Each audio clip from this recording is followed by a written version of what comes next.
Ashama harka fuunee kabajamtoota jaalatamtoota hordoftoota YouTube Adam inda Samri bakkuma jirtanitti salaamtaan xiyya ta'uun irraa maddite isin haadha akka bilisanii jecha ana bulees keessan Adamsaa fi har'as deebi'ee dhufee jira. Hordoftoota amantaa musliimaa warra taatan baga rabbiin ayyaana iidatiin isiniin jecha namoonni YouTube channel kiyyaaf haarawaa taatan YouTube channel kiyya subscribe gochuudhaan viidiyoo arma dura dalagee fi qaama booda dalaguu bifa salphaa ta'een argachuu ni dandeessanii. Har'as deebi'ee jira. Har'a waan garaa nama nyaatu oduu gaddaa wayii qabadheetiin dhufee oduu gaddaa kana namoonni hedduu keessan na gaafataa jirtanii waan kana maaliif irraa hin dubbanne sababni hoo maalii namoonni jedhanii na gaafatanis ni jiru maaltu maal ta'een jedhee warri na gaafatus ni jira. Akkuma beekamu anis biyya ambaatirlaan kan jiraadhu bakkee wanti kun itti ta'e irraa fagoo jira. Haa ta'utii garuu namoota achi keessa jiran gaafadhee yaadanii amma tokko godhee jira beekuudhaaf waan kana waan beekurraa waan xiqqoo isin biraan gahaa jechuudha. Obboleettiin teennaa ta'a asitti argitan tuni guyyaa iidatiin silaa guyyaa ilmi namaa ittiin gammachuu dabarsuun guyyaan isii gahee du'aan addunyaa kana irraa boqottee jirti. Biyyi isiin itti duute biyya Dubaay bakkee jedhamu biyya Dubaay naannoon isiin itti duute naannoo Sharjiyaa Alqaasimiyyaa naannoo jedhamudha. Foqii irraa akka darbatamteedha kan himamaa jiru. Sanuu guyyaa iidatiin wallaahi waan garaa nama nyaataati. Akka itti baanu malee akka itti gallu hin beeknu. Rabbiin baya kennaa fi gala kennu haa tolchu jecha mee waan xiqqoo waa'ee obboleettii teennaa kana irraa obboleettiin teenna suni akkamitti duute obboleettiin teenna hoo haalaa amalli isii maal fakkaata ka jedhu akka namoota naannoo jiran san iyyaafannoo gaafatamee fi maaltu maal akka ta'e akka himamaa jirutti fi akka anis akka nama tokkootti namoota hiriyoota kiyya achi jiru wanti kun maaltu maal ta'e jedhee gaafadhee naa himsanitti waan xiqqoo irraa dubbannaa jechuudha.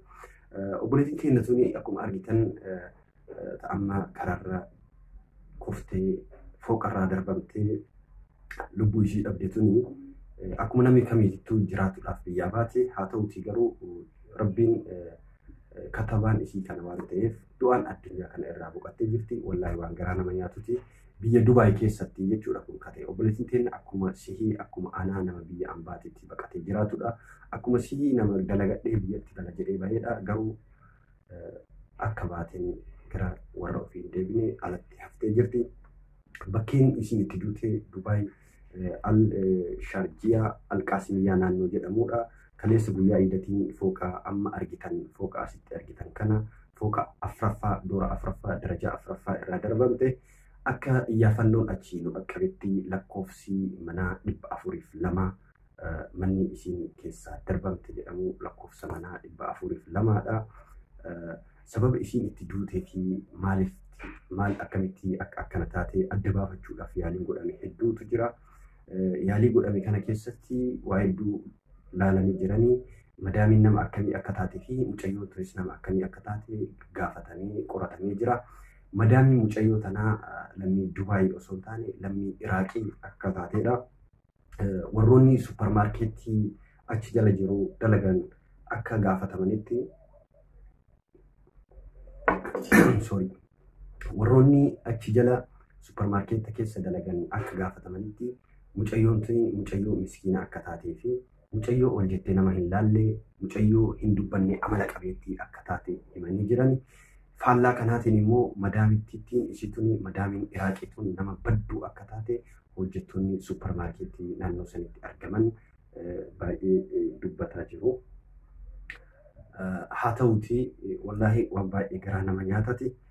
Ni beeytanii yeroo ulfaataadha sababa dhibee zabanaa kanaan wal qabatee dhibee koronaa kanaan wal qabate ambulaansiin daddafee dhufuu hin dandayu. Ambulaansii eeguudhaaf gara sa'aatii 2 erga isiin achi ciiftee karaa san gubbaa fooqa kufte san gubbaa sa'aatii 2 erga isiin ciifterraa ambulaansiin dhufee poolisiin fuudhee deemanii san qofaa miti qorannoo taasifameen wardiicha manaa gaafatanii jiranii. Zabanicha manaa gaafannaan zabanichi manaa Mucattii tana guyyaa takka qofa argee mucayyoo miskiinaa hin dubbattu guyyaa takka qofa ijatiyyaan argee jedhee jira zabanichi.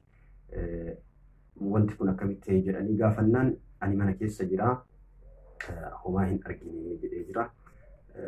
Ani yeroo sanitti kilaasii kiyya keessa mana kiyya keessa jira maaltu maal akka ta'e waan beeku hin qabu jedhee jira.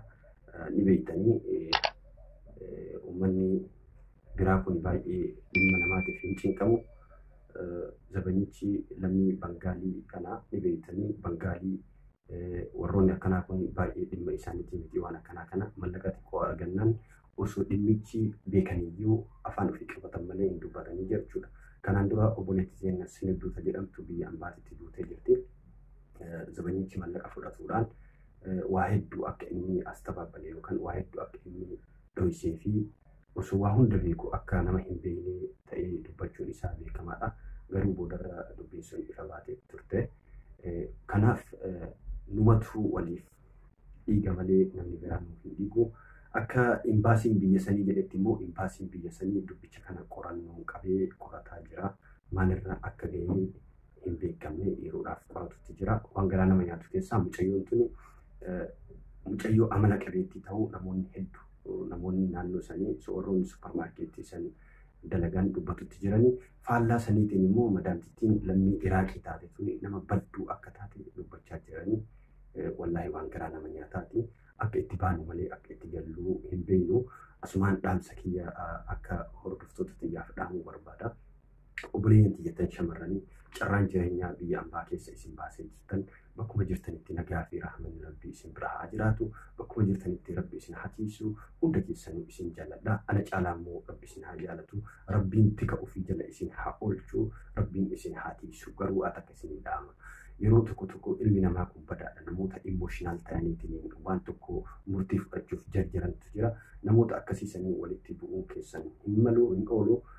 Yoo aartanis aarii keessan tasgabbiidhaan dabarsaa bifa itti jalaa bahuu dandeettan laalaa malee miidhaan biraa akka isin irratti gahuuf hin godhina. Amaanaa isin jechuu barbaada. Of eegaa bakkuma jirtanitti of eeguun dirqama keessanii jechuudha. Wallaahi namoonni hedduu keessan na cinqaa jirtan wanti kun akkamitti akkam ta'e maaliif hin dubbanne naan jechaa turtan. Baay'ee informationii haqaa yookaan informationii tokko haga dhageettutti waan tokko dubbatu ni ulfaata. Sanumaaf cal'ifne sagalee isinii ta'uuf dirqama qabnaa jechuudha. Namni dirqisiisee naannoo jechaan jiru nutis bu'aa kennaa fi miti waan kana haasa'u haqiiqaa waan dubbatamuu qabuu fi wanti kun irraa hojjetamuu waan qabuuf viidiyoo kana hojjedha. Namoonni YouTube chaanaalii kiyyaa haarawaa taatan YouTube chaanaalii kiyya subscribe gochuudhaan wantoota haarawaa uumaman tokko argachuu ni dandeettu. Bifa gaarii ta'een amma booda hojii dabarsina jedhee abdii qaba. Ammas irra deebi'ee bakkuma jirtanitti rabbi isin haa tiisu. Rabbii gaditti immoo isinis of tiisaa. Rabbii gaditti isinis of tiisaa. Dhugaadhaa kan nama tiisu rabbiin amantaan osoo isin hin qoonne hunda keessaniyyuu rabbiin isin haa tiisu.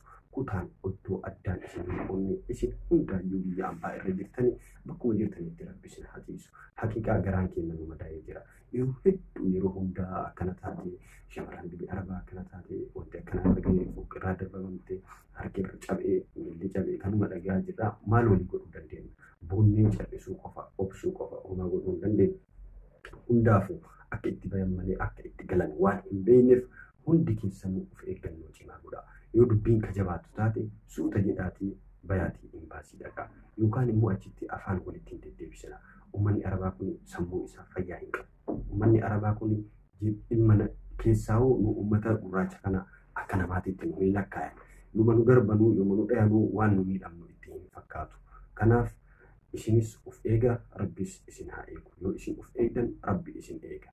Kanaaf dhimma obboleettii keenya tanaa maalirra akka geette maal akka taate waan imbaasiin qorateetiin irra gahe akkuma amma waan haga ammaa dubbanne kana wal qabate waan irra geenye hundaayyuu isin biraan geenna.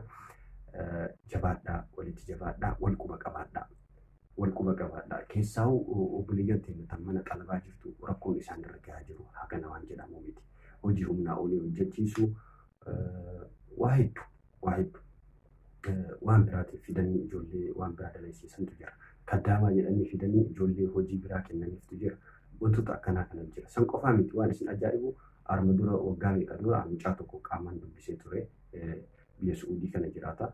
Sawwaaqa jedhanii fidanii shufeernaa yookaan shufeerummaa dalayda jedhanii fidanii erga achi dhaqee booda immoo hojiin isa eeggate hojii biraati. Saharaa aduu qofa bakka kaayimaa qofa waan kaayimaa jedhamtu itti jira. Isiisan qofa kaayanii fi hoolota garaacha kaayanii re'oota garaacha. So bakki akki ati yaaddee deemtuu fi akki achitti si mudatu tokko miti. Maal kadhiiraa ka hagana jenne kan dubaatee hoo maal kana daranii jechuudha. yeroo achi fidan qaddaamaa jedhanii fidanii hojii humnaa olii ishee hojjechiisanii hojjechiisuu qofaan raatiba ittiin kennanii mallaqa isin kennanii fi yeroo isin mallaqa gaafattu waan biraatu itti dhalata darbanii akkanatti foqaraa lafaan dhayanii wallaahi bakka hundatti harcaa jirraa lammiin teenya harca'utti jirti yaa obboleeyyan tiyya hundi keessanuu of eegaa rabbi sinaa eegu waan irra gahee waa'ee obboleettii teenya tana isin quba qabaachisaa isiniifan himaa warroonni immoo achi dhiyeenya jirtan amma hiriyaa kiyya tokkoo fi namoota biraa bilbilee gaafadheeti hamma kana kan argadhe namoonni informaationa haqaa qabdan waan kana waan irra gahame informaationa qabatamaa naaf ergaa kun amma isiniif informaationa qabatamaati amma boodaas informaationa qabatamaa waan irra gahe imbaasii waan irra gahe akkanaaf himtan abdii qaba fuula feesbuukaa kiyyaa adamseef amaan ka jiru irratti na erguu hin dandeettanii koomantii kana irratti yaada keessan barreessaa jajjabeessa subscribe gochuun hin raanfatina namoonni handuunaa subscribe gootan hunda keessanuu thank you galatoomaa ulfaadha namoonni youtube kiyyaaf haaraa taatan subscribe godhaatii faamilii kiyyata isin jaalladha ana caalaa rabbi isin haa jaalatu nagaan naaf tura assalaamu alaikum warahmatullahi